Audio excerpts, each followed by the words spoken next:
Hello, what's up guys, and welcome to another 7 Nights Rebirth video. And in today's video guys, I'm gonna be answering a lot of your questions that you've been asking me in my live streams and also in my videos.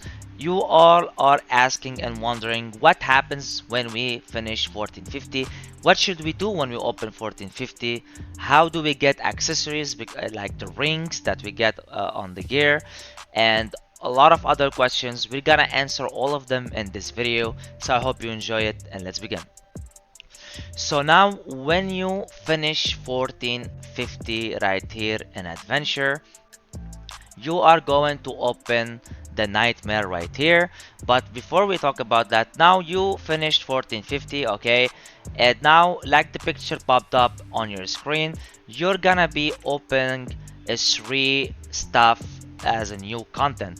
And what are those 3 stuff? When you finish 1450, you're gonna get a new content, you're gonna open Total War, you're gonna open Refine, and you're gonna open Adventure Nightmare. So basically this is the Adventure Nightmare right here. And to answer your questions about accessories, this is where you're gonna get your accessories for now. This is our place of to get accessories. So there is a chance that you drop they say it here anyway, to drop a 4-star accessories at random is the same as offers a legendary era at random. So this is RNG dependable. So this is where you start getting rings as RNG just by clearing the floors of nightmare.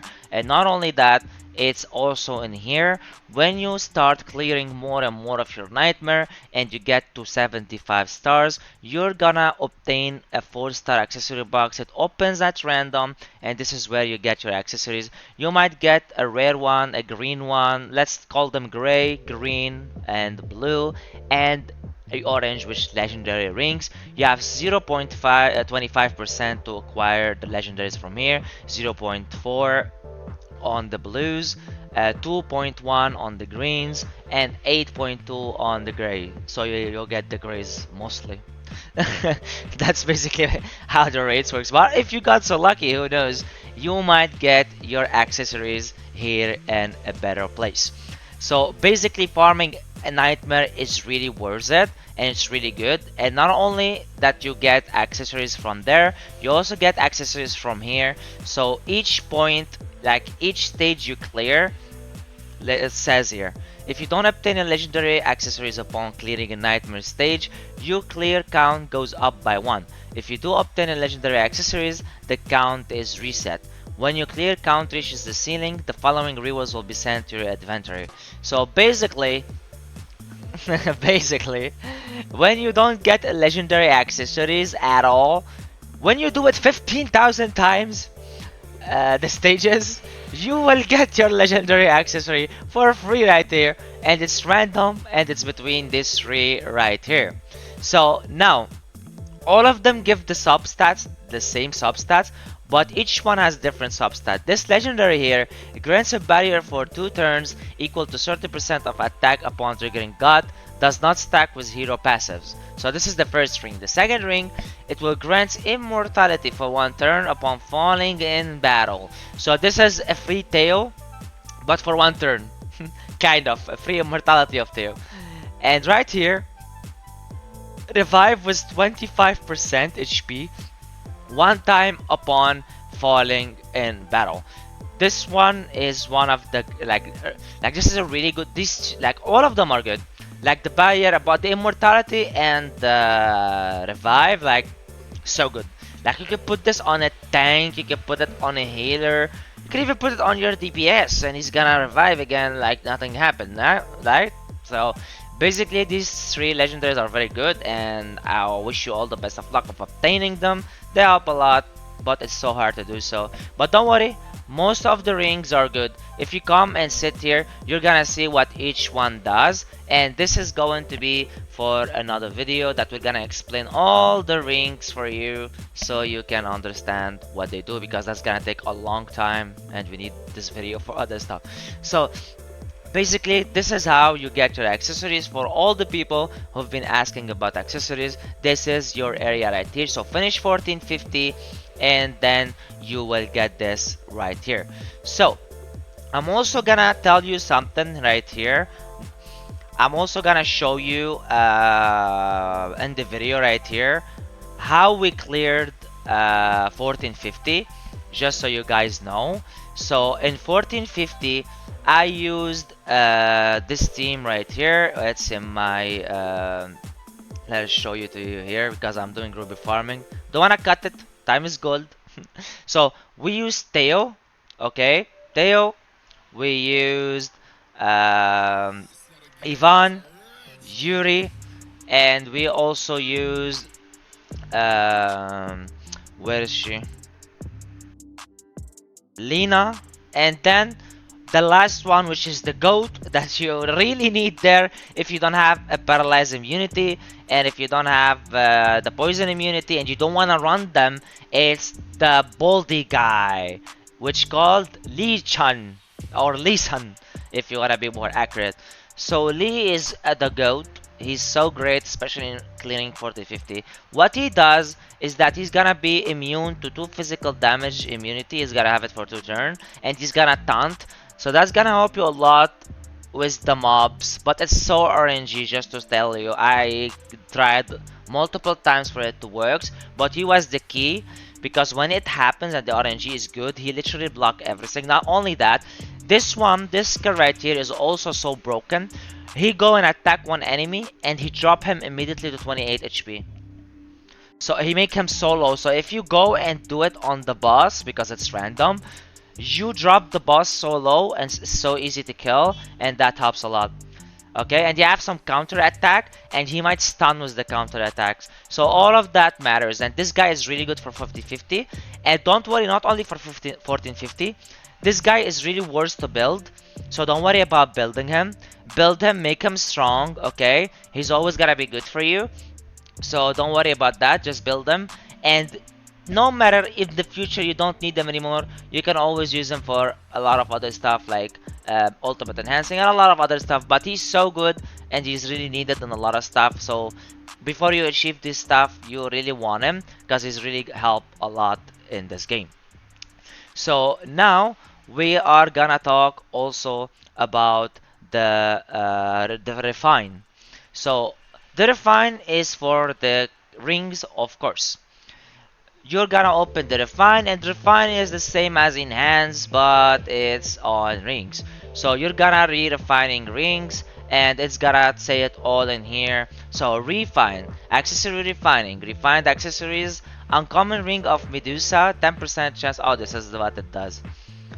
Okay, so start battles with 10% block rate that grants a random option. So this is what you are gonna do. This is gonna be refining your rings, and refining your rings is gonna be adding one thing for it. So start battles 10% block rate and blah blah blah, like these refining stats, that the substats that we talked about. This is how you start getting them, by refining your rings. So all accessories can be refined. You can choose between fixed stat refining and random stat refining. Refining grants one additional stat which can be replaced by refining again. So each time you get a stat but you don't want this stat, you refine again and you get another one until you get what you really want. Now the fixed stat of refining is using another accessory as a refining material can transfer that accessory's special effect onto the refined item. So if you have a ring that you don't want but it has a good stat that you want, the special effects, you will put them on the ring that you really want, and that is really good. Now an accessory with a higher star rank than the target can be used as refining material as well. If they have an effect of the same time, fixed stat refining can't be used, so it's not gonna work. Fixed stat refining success depends on chance, and you can add rate boost materials to increase the success rate. And this stuff you get from Infinite Tower, and I'm gonna go and show you, but let's continue a little bit here. So the random stat refining, using another accessory as a refining material can grant an additional stat according to set rates. An accessory with a higher star rank than the target can't be used as refining material. Like, who wants to do that anyway? Random stat refining has no chance of failure. so there's no chance for failure. And the resulting stat varies based on the star rank of the accessory item used as the material. So this is basically all that you need to know for the accessories and the refined system of the accessories. And now for telling you about the rate that you can increase the success rate. So if you go right here to the infinite tower, oops, in the infinite tower, I don't know, I'm not sure if you can get it somewhere else as well, but the infinite tower is when I saw the chances of it mostly. So this is where you start getting, but it's so high up in the freaking tower, like really up. If I remember well, it's in the 200s or so. There is definitely another way, but this is one way of them for the infinite tower. But I just want to show you the material, like mostly. You get, by the way, in 200, sorry, you get a free freaking character of those. So try to push for it, if you can, that is. Come on, where is it? It should be here. I swear I saw it. So, oh, here, finally. Okay. So this is are the rare refining talisman. Rare refining talisman fixing rate, refining rate increases by 10. So this is where you get. This is the items that you get from here. They don't. There is no resource information available. So I think that means that there's no way to get them yet, but only here. Or maybe it's not opening for some reason. But here is the only place I saw, and this is the materials that you need for increasing your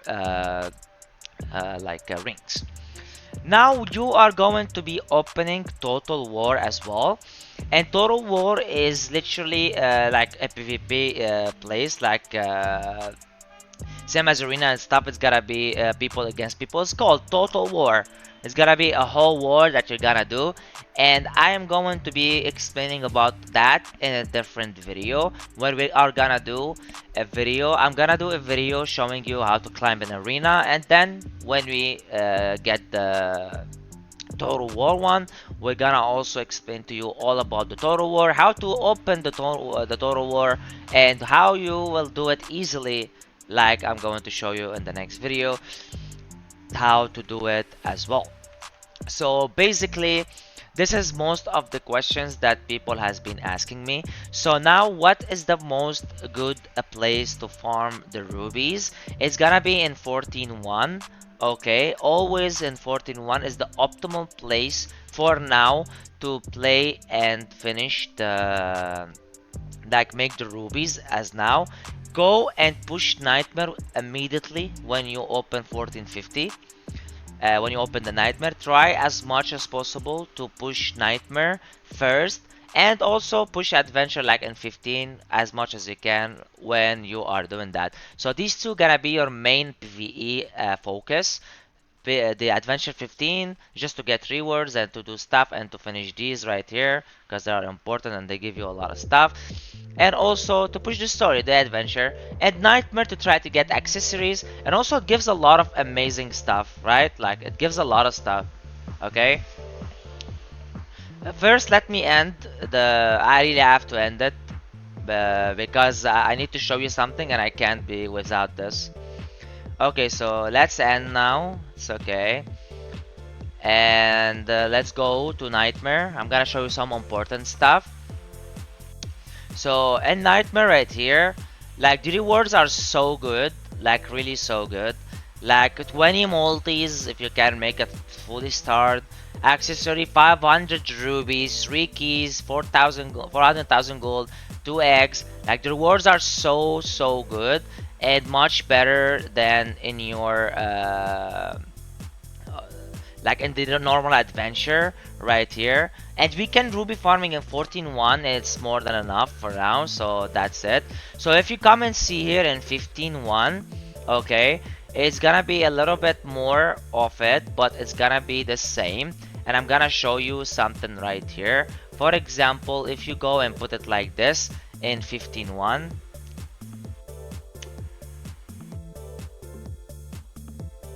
I haven't even played it yet. Thank you very much. This is how 15.1 looks like, and this is the mobs in 15.1. So this is how 15-1 looks like, and also the second skill on the next turn. And you can see it needs a lot of like it's not so fast like on 14-1. Just two shots the mobs, and it's easy to do so. In 15-1 it starts to become a little bit potato, okay, like a little bit of RNG. It's still doable, but takes some time, and like not so optimal like 14-1 mostly. Like almost like in 14-1 you almost need a very good items to actually do it as well. Like if my Theo is not looking like this, 3450 75 crit rate and all this stuff, like full legendary gears, like this wouldn't be also easy for 14-1, so pay attention for that as well. So now for the last thing we're gonna be talking about is the adventure team on Nightmare. A lot of people asking what should we use on Nightmare. So when you come right here, you can put a preset set like I've put them right here. So basically you need a Teo team and you need a Yuwonhi team. But for me, I don't have a Yuwonhi team, so I'm playing Klahan instead. If you don't have the Yuwonhi, you have Klahan.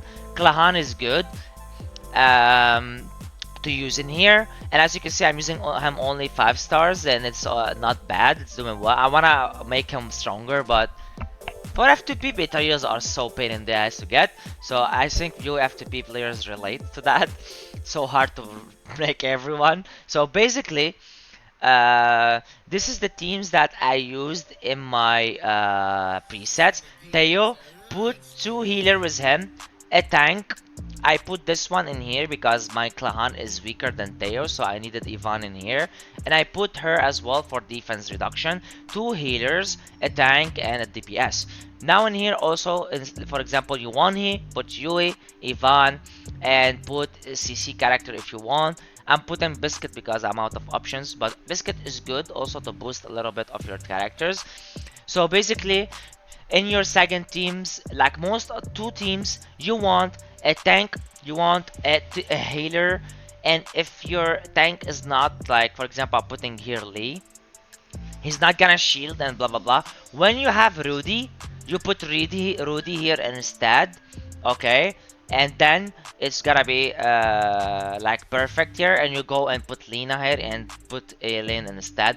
You can use any CC, not only Aileen, like Jave, not Chris, Spike. What else stuns? Yushin is not good here. Like he stuns, but I don't count on as good as PvE. So basically, Jave, like I said, and Spike and Aileen, very good CC if you need so, especially because my Klahan is not so strong yet, so I want some CC just so I can put my damage and I can put my shields up and my stuff up. This is my own team right here because I don't have Yuwonhi and because I don't have Rudy. If you have Rudy, like I said, you put here. If you have Yuwonhi, you put here, and this is gonna be your team to push. And in here, instead of Biscuit, for example, you can put like if your Miho is built, not a bad option. You can put Lucy as a second healer, like to put healer if you see that you're dying too much, or Karen for revives. If you build Karen, you can put Karen because she have a revive. She revive herself, and she also revive a character. So you can also put something like this. So this is your team for Nightmare to push as much as possible as you can. And of course, gears are gonna be important. So make sure that you go farm your gears and gear them up so you can push harder and harder. So basically, that's it for the video, guys. I hope that you enjoyed it, and I hope that helped, and I hope that it answers all of your questions that you wanted. So stay tuned for a pet guide that I'm gonna use, and for an arena guide to open Total War as well. We're gonna be dropping those soon, hopefully between today and tomorrow. So stay tuned. I love you all, guys, and take care. Please don't forget to like and subscribe. Your boy DTDO, you guys. Peace.